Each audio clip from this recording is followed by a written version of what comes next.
Natalie Kaminsky, welcome to the Tech for Non-Techies podcast. Thank you, Sophia. My pleasure. I'm Happy so to. glad to have you here. So tell me, you are the CEO of Jet Rocket, and what does Jet Rocket actually do? So, JetRockets is a custom software, web, and mobile application development company. We work primarily with non-tech founders, helping them launch their technology platforms and, make their dreams come true. Well, we love non-technical founders over here, obviously, since I am one, so this is completely unobjective. Um, but why have you chosen specifically non-technical founders to focus on? That's an excellent question. And frankly, JetRocket's been in business for over 12 years. And when we first started, we weren't as picky and choosy. We would take on any project that came our way, and it was our way to grow and establish our reputation. So we worked with a good amount of all sorts of clients, from small companies to large corporations, very tech-oriented companies, etc. And then ultimately, we've developed this expertise in helping non-tech founders. And I'll tell you why. First and foremost, they tend to have very deep domain expertise. Typically, non-tech founders are people who've spent a good amount of time in the corporate world, be that, running their own small business or maybe even working for a large company, but they've spent a good amount of time learning their industry inside out. Typically, they come across a gap in their industry, and at first, because they're non-tech people, they're trying to solve it with whatever tools are available out there. They often buy some off-the-shelf software products, they experiment with Excel spreadsheets, or whatever else comes to mind. They go through that process. And by the time they come to talk to me, they've exhausted all such options, and they know for a fact that the market exists. Mhm. They've proven with their own set of hands that the market exists. So they truly do this whole like market product fit study on their own, typically, over the course of several years. Mhm. So they really know the domain. They are truly passionate about success. And that can be very, addictive to them, but also contagious to others. So Mhm. I love working with non-tech founders because they must have their idea truly succeed, because they typically take lots of risks. Mhm. They either quit their jobs, they typically start by investing their own savings. So they are really, really focused on making this a big success. And that differs greatly from working with, say, you know, a middle manager in a large bank, Mhm. who not often, but sometimes they just don't care, you know? I mean, when you're the founder, since you and I are both founders, we know that we care deeply because we have to. But tell me, how does working with non-technical founders differ from working with technical founders? Well, communication is key, right? And when I talk communication, and what I mean is not just giving them status updates, because everybody wants that. Tech founders, non-tech founders, they want to know what you do with the time they pay you for. But teaching them what software development is all about, from both product development, product management, actual coding, QA, and all these aspects, every single step of the way. They're really keen on learning the process because they're new to it. They want to understand. The passion takes over, and they really want to know. They really find themselves so invested into the success of their product, and the way to do it is through constant communication. So what I really, what I really see in my team when they work with non-tech founders, they establish this ongoing, very close rapport, right? So they become part of the team. We're no longer just a vendor to whom they outsource a certain assignment. We're actually, we're partners. We're working together. We're one team. And that is how we should be treating those founders, Mhm. as part of the team. And that's the biggest difference, really. Um, Being patient when, sometimes they ask questions, right? And those questions may seem very rudimentary and basic, and your first knee-jerk reaction is, oh, come on, don't you know this? But you have to constantly remind yourself, no, they don't know this. And just as they're teaching us their industry, Hmm. and they're incredibly good at that, we're teaching them the tech. So it's really it's this exchange of information, of knowledge, that's constant, and it never ends. From day one, it continues to grow, and it's really it's amazing to see what comes out of it. We ended up working with a lot of different clients who come to us from industries we've never been exposed to before, Like and what? we end up, like, travel, for instance. We worked with this amazing founder. Her name is Rachel West. And in the midst of COVID, she decided to, as many of her colleagues were kind of sitting down, And what afraid did to she make. do? So what was her business before Yeah, COVID? so Rachel is a travel agent. Hmm. And together with her husband, they own a boutique travel company that plans safari tours, very boutique, high-end safari trips Yeah, for. I was gonna say, do people still use travel agents? But I guess if it's something super fancy, then you're going to have like a concierge service as opposed to just booking your flights yourself online. Well, there's that, but then also it depends on the destination. If you go on safari Hmm. and you're staying in countries that are not as um, as popular or as readily accessible to most people, you probably want to know who you're dealing with, and yeah, people do use travel agents for such tours. So during COVID, of course, no travel happened, Hmm. and instead of just sitting and crying over lost revenues, Rachel decided to make a bold move, and she decided to invest in building a platform for her own travel company first, which helped her to build very unique, dynamic, interactive, beautiful travel itineraries for her clients. Hmm. Ultimately, the product came out to be so amazing that she started selling it, and established a separate company called Safari Portal. And she now sells licenses to this product to other travel agents. Hmm. So essentially, she now has a tech business which is infinitely scalable, and she still has her, luxury travel agency, which is, not scalable. Absolutely. Yes. And, I think she may have taken a step aside from her travel business, maybe, I'm not sure. But yeah, I mean, her focus has been her new software as a service business, and she loves it. It's scalable, like you said, it grows, and she's been very successful. Yeah, that's interesting. So one of the people who was on this podcast just a few weeks ago, Dr. Marilyn Sandel, she's a Tech for Non-Techies member, and she took the Tech for Non-Technical Founders course. And what she's done is that she had a similar journey, but from dentistry. So dentistry, literally going into people's mouths, is obviously not scalable because you only have two arms.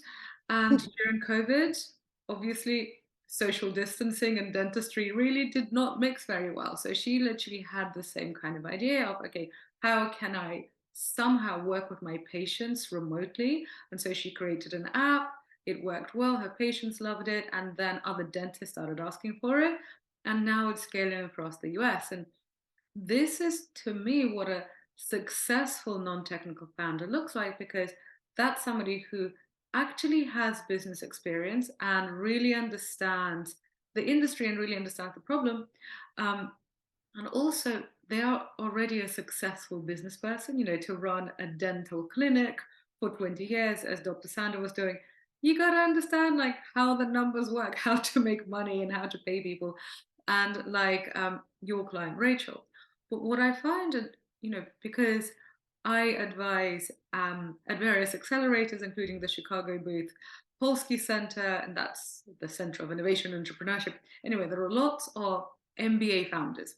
And I used to be one of them too. And MBA founders are a lovely, enthusiastic, and completely unrealistic lot. Because I know, I know how it works during an MBA. You're studying, you're doing all these market studies, you've got the slides make sense. You have no idea of how it's going to work in reality. You've never really done anything, outside of a big organization. and you're kind of trying to PowerPoint your way to success. And so when those founders come to you, how do you deal with them? What do you tell them to do? So unfortunately, I agree with you. I wish I said I didn't, but yes, a lot of this is theoretical success, Yeah. right? So you create those fancy slides, you use the numbers, and you say, well, numbers don't lie. Well, in fact, they do all the time, right? And unless you have hands-on expertise and hands-on knowledge, and you've actually spent some significant, meaningful amount of time in the industry, you don't know what you're doing, really. But that doesn't mean that theoretical businesses and theoretical problems cannot be solved successfully, right? So what I advise, and yes, I definitely speak to such founders often. They come to us, they say, I have an amazing idea. I want to build a brand new type of project management system. I'm like, what's wrong with the other 100,000 project management systems that exist out there? you know? So I really encourage them to invest a little bit of time and sometimes money and sometimes both into proper product market fit, right? Don't just rely on, oh well, I know a couple of guys in the industry and they said they would love a software like this. Would they be willing to pay? That's the question. Because in theory, people love to support each other's ideas. If I were to come to you and said, I have this amazing idea, I want to launch an app that delivers, I don't know, chewing gum on demand, you'd probably say, awesome, launch it. But would you ever use it? Probably not. So I always suggest, look, I'm happy to take your money and build your product for you. But the last thing I want to do is actually take your money, build your product for you, and just see it fail. Mm-hmm. Not only it's not good for my own reputation, but it's also not good for my talent who works for me and who's excited on building new products. And they really want to see those products being used on the marketplace. So I always, I sometimes push back and I say, look, this is what I think you should do. I can recommend a couple of professionals in my ecosystem, or you can find your own professionals. Go and conduct proper market product fit study. Do market research, get, some letters of intent, if we may call it this way, but, get a couple of people who are willing to either invest into your product right now, just based on the idea, or who 100% certainty will buy a license from you when you're ready to launch. And so, what do you say to those people in terms of preparation aside from product market fit? Because again, I remember at business school, we did lots of these things, and you go and you do all of this research. And what I find is that the research, if you really want to believe something, you can find all sorts of evidence that Yeah, supports you. If I were to decide that actually, I don't know, the king of the universe is an elephant, like I will find evidence of this everywhere. of And course. again, this is what startup founders do. It's like, oh, there is a McKinsey study from 1998 which says that we are Yes, right. And often and this is what you mentioned before, is that non-technical founders who go on to succeed have already done something with existing tools like Excel or whatever it is. So when these founders who are not yet ready and they're doing market studies, do you recommend that they also use no-code tools? um, yes or no. It depends, and I'll touch upon that in just a moment. But I just want to add to what I said. I would also recommend every founder to have a go-to-market strategy before you start investing into building your platform, regardless whether you do low code or no code. You need to know how you're going to launch this baby as soon as it's ready, and have the strategy down to the tactical details. What are you going to do? If your strategy, let's say you're launching a marketplace, identify the geographical area, identify the potential customers, start knocking on doors, literally, walking the streets, knocking on doors and saying, I'm launching this product in our neighborhood. And of course, you got to start small. You got to prove the case. So, do the product market fit and have a ready to execute go-to-market strategy. And tons of ways you can go about it. You can be unique, you can be very creative, and you do not have to spend a lot of money. But that's probably a conversation for a separate podcast. So now going back to your question, Yeah, I would let's continue with that because um, I've actually, and this is a mistake that I made earlier on, but now I know. But I see this really, really frequently that people think, well, I'm going to make this product and it's going to be so good.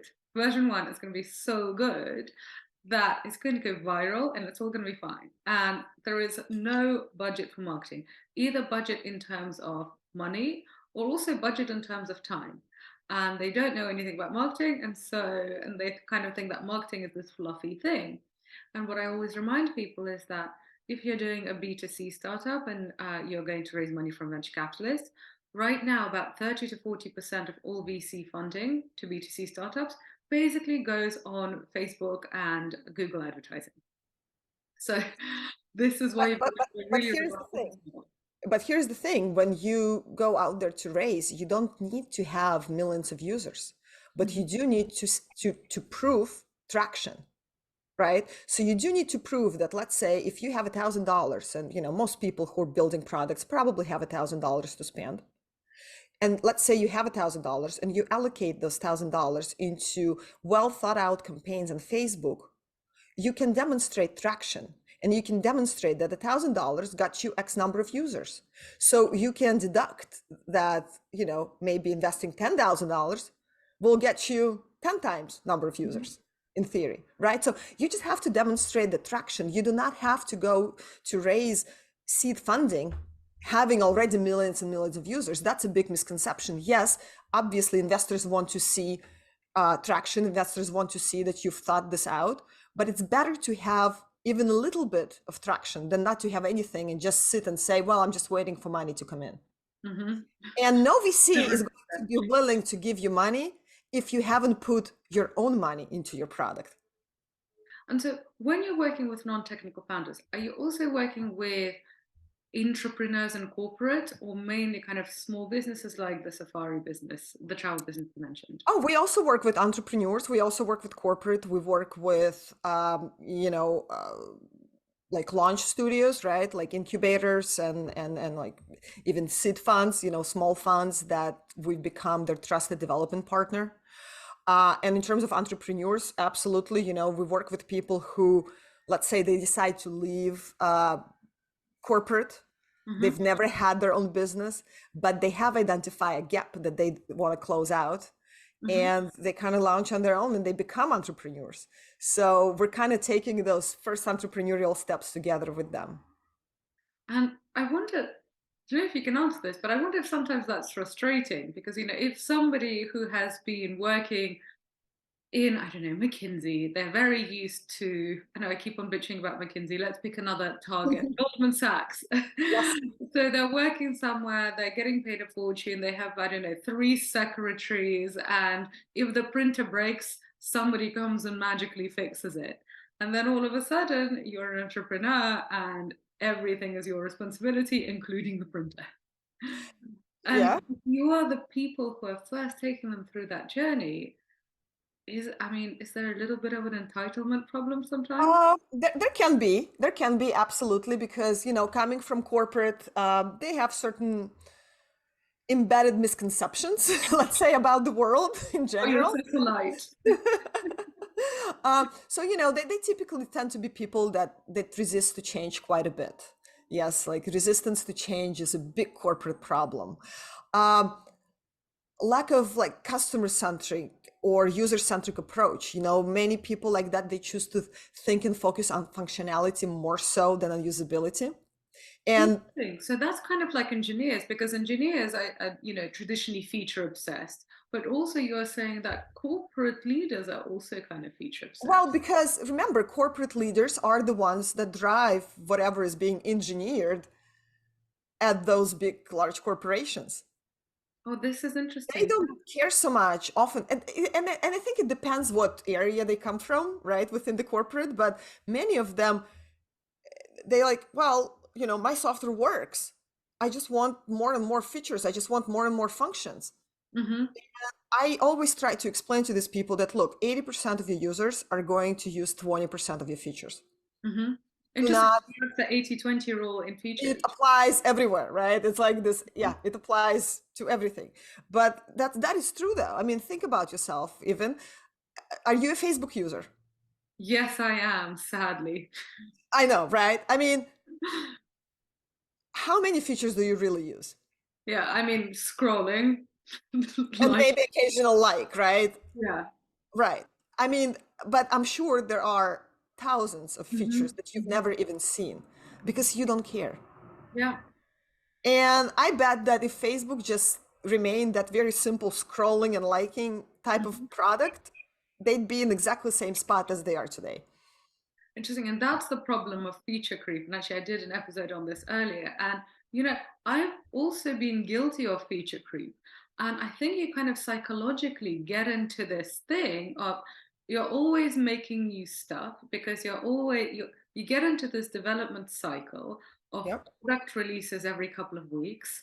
And Yep. then you somehow just start feeling like you just need to make shit up. And actually, Well, that's where I can tell you that's where my product managers, project managers come into place, and they're really good. And I always joke that at JetRockets, project management, it's not just about managing the team, it is as much about managing the client. And I can't tell you, like, I have tons of examples where it sounds counterproductive and almost like self-detrimental to say to a client, look, we're not going to build this feature for you, because they're saying, well, you know we're paying for it, why not? Well, because it's not going to give you anything. hmm, yeah, It's not going to make your I've had product better. Yeah, I've And had those conversations with my product teams, and I think this is also what's important for people to understand is that a good development partner is a partner who is going to push back and question you. yes. Because if this is, I mean, especially if this is your first time doing it, um, you're going to come up with some stupid ideas that are not tested, that you haven't thought through, that basically just came out of your tired brain. It's like a brain fart. Yeah. And it should not come into Or existence. or even sometimes you get, I don't know, let's say you have a couple of clients using your system and one of them suddenly demands a feature and you're thinking, oh my God, my clients want this, I must build this. And we always say, well, slow down. If one client is asking for something, it really, they could also have that brain fart. Let's investigate this further. It does not mean that if even a client is asking you to build a feature, it does not mean that you immediately have to, abide. Yeah. I mean, So let's investigate. Let's make sure that is really truly needed. I think this is actually what's so good about a more impartial partner who is not completely there, basically looking your cash flow balance. Mhm. Because when, say, for your project, you've got one major customer and they have a whim, it's really psychologically difficult to say, you know what, let's sit down and think this through. It's Yep. really difficult to psychologically do that because naturally the entrepreneur is going to think, oh my God, I've got to do it. I've got to bend over backwards because if they leave, we're all screwed. And that is where the education comes through, right? To which I alluded in the beginning of this conversation. We educate our founders, right? So we tell them, look, you have to understand that adding a feature, even a tiny feature, complicates the code base. That means that not only it's going to be more complicated to add whatever next feature you really need to add, it adds time. It adds time to testing. It adds time to, change management, like everything. It's suddenly your product is becoming more and more and more complicated. So yes, I'm not saying never add any features. Of course, products have to grow. And, they're actually the other extreme, right? Is when companies are so careful and so resistant to change that they're like, oh my God, we're not going to build any new features. It's working, let it be as it is, that they end up losing to competition. So there is, it's science, it's art and science to figure out which features to add, to do proper cost benefit analysis, and to really make thoughtful decisions and not just, to your point, just like on a whim because somebody asked for it. And also to be ruthless and get rid of things when they don't work. I remember Yeah. in my last company, we created a feature. So it was one of the aspects of there's a consumer bid, and in it, people would take photos and get feedback from professional stylists. And then we would get emails from our users saying, oh my God, I did what the stylist said. It looked so good. I went out, I had a great time. And then we thought, well, if people are telling us this, why don't we add in a feature where they can post a result if they want? Like, I did it and it was great, which kind of makes sense. Like, I don't think that was a brain fart. And we did it, and literally hardly anybody used it. And we forgot about it because nobody was using it. That bit was empty. And when it was empty, like, it wasn't coming up. And so we forgot about it. And one of the developers then said, okay, so we made this feature, nobody's using it. Do you want to keep it? And I remember thinking, well, why don't we just kind of just leave it there? Like, who cares? Like, nobody's using it. And he had to explain to me that actually, well, you are paying for this. Essentially, you're paying for this thing Yep. that nobody's using. And so if nobody's using it, either we need to do some stuff to get people to use it, like, notifications, change the user flow, like either make an effort to get people to use it or get rid of it. And Yep. and I remember we thought, well, it's actually not that key, so let's just scrap it. But that whole thing of, it's not just like random, actually maybe it is a bit like, you have stuff at your house, you go on holiday, you go and you buy a bunch of souvenirs, and then you bring them back, and you're like, oh, it doesn't cost me to keep anything here. But if you're in New York or you're in London, real estate is expensive. And then, all the dust it collects and you have to Yeah, clean and waste more time. Absolutely. like, you Yes. need to Same Marie here. Kondo your apps sometimes. Yeah. No, you're absolutely right. And that is the difference between working with a partner and just a random, vendor. So Because, there are vendors who will yes you to death, and everything you tell them, yep, yep, yes, yes, yes, yes, of course we can, but they will never tell you it is detrimental to you. It is detrimental to the long-term project success. And that's why it's so, like, I'm so glad to hear that you had such a partner, in that experience, who well, was they're the able ones to, who introduced us. The evil. yes. They've moved on to different projects now, but Yeah. I've worked with the Evil Martians. Now they're doing much more technical projects. Yeah. But when I worked with them, they basically taught me what I now teach at Tech for Non-Techies. And yes, and we work in very similar ways and we know them well. And absolutely, that is our goal. And because, many founders that come through our doors, they end up, educating their friends, because founders ultimately tend to have friends who are also founders at some point in their lives, right? And then, we have examples where people would just bring their friends, quote unquote, friends over to us because they'll say, well, their developer just does everything they ask for. You have to tell them, not to do that.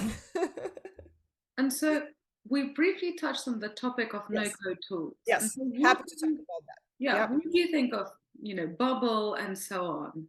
So I think these are amazing tools. They're great, and it's wonderful that they exist. Um, and I think the danger is that many people do not understand the sort of disadvantages of having your platforms built with low code, no code. Um, so here's my general kind of belief, right? And maybe in 5 years from now, I will have a different opinion, but this is the state of things today. And by the way, Bubble is probably the most advanced platform out there.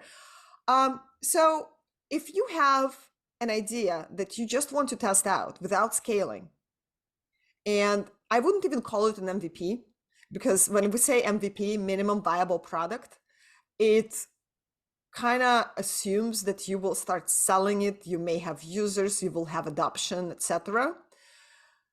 So I say even before an MVP, maybe POC, proof of concept, it's a wonderful product.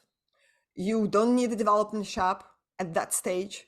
You can probably launch it on your own or work with a development shop who specialize in proof of concept.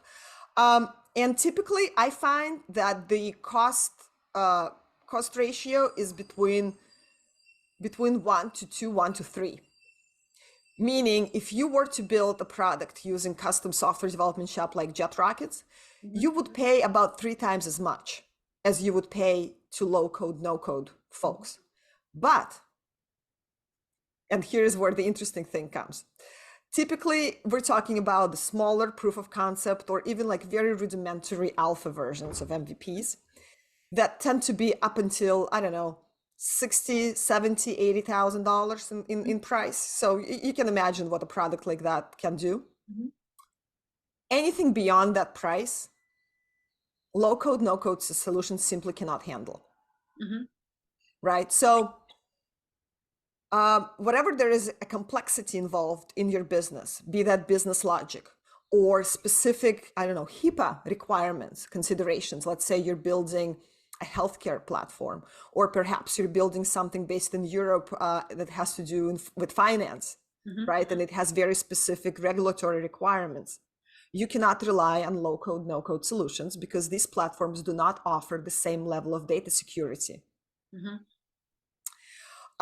You also have to understand that if your business is completely reliant upon the product that you're building, right? So it's not that your product is not just a nice to have for your business. Imagine, can your business exist without your platform?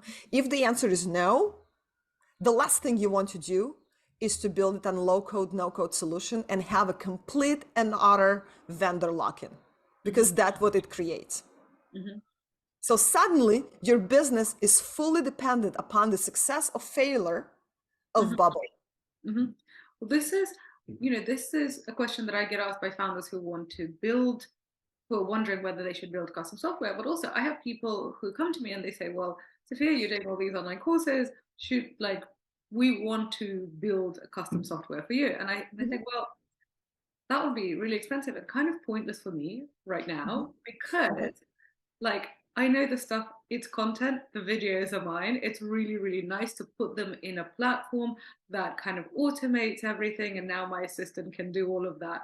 It's great. So all I need to do is essentially interview people like you, come up with new ideas, host workshops. It's great. Because as you said, at Tech for Non-Techies, the most important thing is the knowledge, it is the content, and it can be delivered through a myriad of different tech platforms. Yep, When I ran a tech company, like we literally could not, like our product was the company.